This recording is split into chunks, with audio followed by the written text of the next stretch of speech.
So you want to break the game and get into the top 10, and I'm going to show you today how to get the most meta build in Megabonk. I showed you guys that I got, top 300. I made it in there. I have 1.5 million kills. Now, I would show you guys more gameplay, but just, little warning right here. Flash warning for those who may have some epileptic problems, but let me show you a bit of the gameplay that I had when having this run. So as you can see, this is pretty crazy. So again, sorry, I'm not going to show a lot of gameplay of this run because of that reason. But let me go ahead and get into the video and show you guys how exactly I went about this. So as you can see, my main items were Aura, Black Hole, Katana, and I also had the Dexecutioner. And I was playing the Bandit because of that attack speed increase. So the main tips for this run, you could see I was running the size tome to increase the size of the black hole because it would pull enemies away and keep them away from you and attacking you like entirely. I had the XP tome and the luck tome. Those two are very integral to this whole run. And to get the enemies to even begin to start like spawning in massive droves to increase my kill count, I had to get the curse tome all the way up to 99. So, to get this all started, let me just talk about the early game. Now, you want to aim for anything to ease the run at the start. Now, the best for the early game would be the Soul Harvester, because like I said, you're going to be trying to get as much luck as possible in order to get legendary items.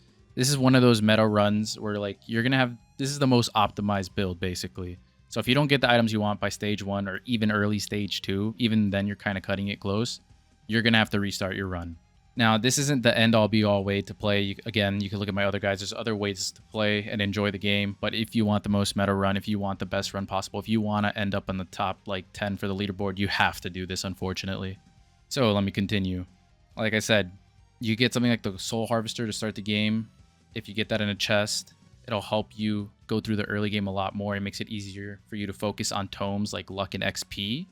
And when you're leveling up all that luck and XP, you got to avoid getting chest until your luck is high enough.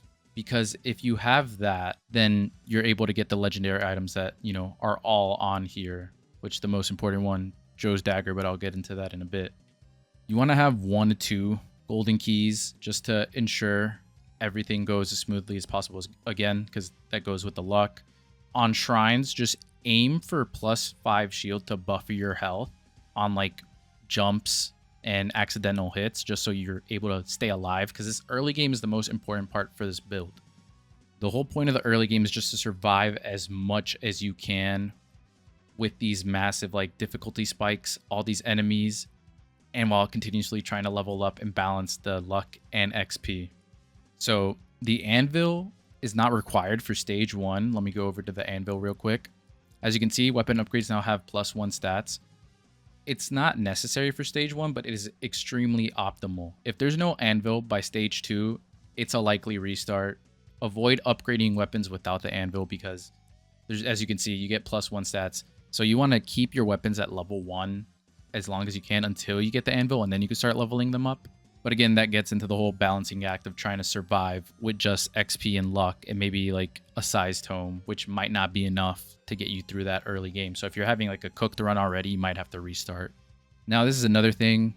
You can get rid of some legendaries that you may not want, but stuff like Sucky Magnet is going to be really important.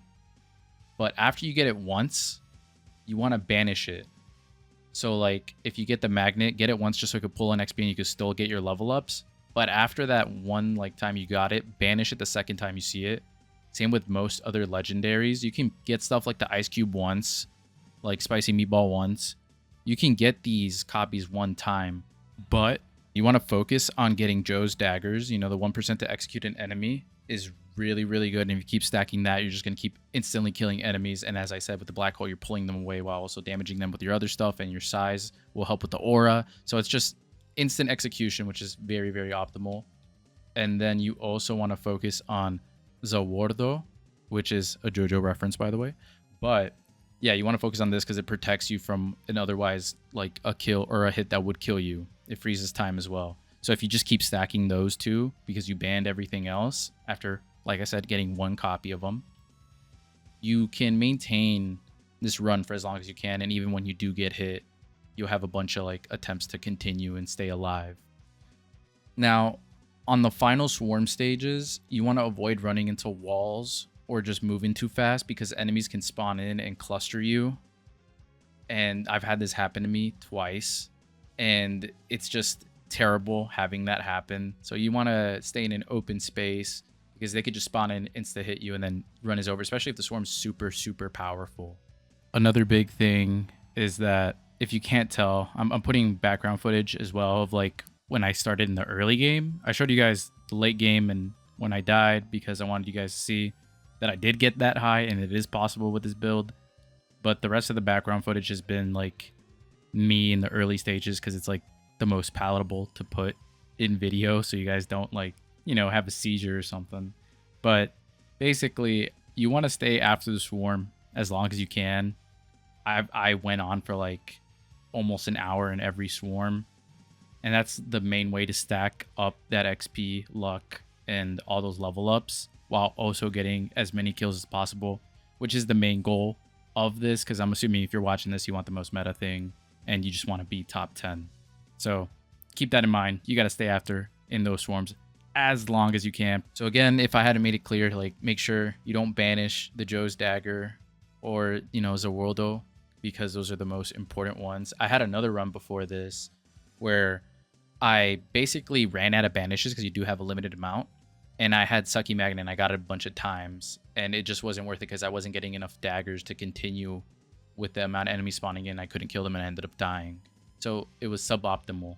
Again, let me show you guys more background footage. I slowed down the speed just because I'm like, I really don't want like I said, it's too much flashing light. But as you can see, the whole gimmick to this is, like I mentioned earlier, black hole shooting it out, staying in place, occasionally grabbing items so you could get more Joe's Daggers or more, you know, Zawoldos so you could keep reviving over and over and over again. But it is just really hectic. It's really hard. It's a very difficult thing. And like I said, the main takeaways from this, I want you to take away from this video is that you have to restart your runs if you want the most optimal run. If you're not getting the anvil by stage 1, if not early stage 2, it's a cooked run, restart it. You can get copies of other legendaries once, but if you don't think it's worth it, you could toggle them off. And the ones that you can't toggle, I mean, banish them as soon as you see them. But preferably 1 copy of them, and then just keep stacking Joe's Daggers, keep stacking Zawoldos, and then just keep moving with that, as that's your only option to keep playing at this high level.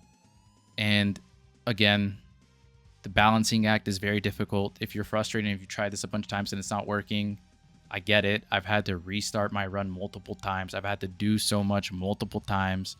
It's very difficult and it's very annoying.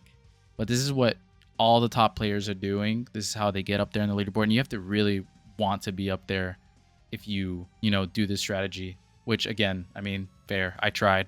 I couldn't get all the way up there. Your computer will start freezing. Flashing will be annoying. But if you still want to try after all that, I hope this guide helped. If you just are looking for an OP run, check out my other guides. You could go XP and luck and not go into all this and still have a pretty great run. You could go quantity and speed and that'll still give you a great run. But yeah, if you guys have any other ways of optimizing this even further, or possibly other things you did to help you get up there in the top 10, let us all know in the comments. I'd love to go in and learn and try something else different. But yeah, I hope you guys appreciate the video.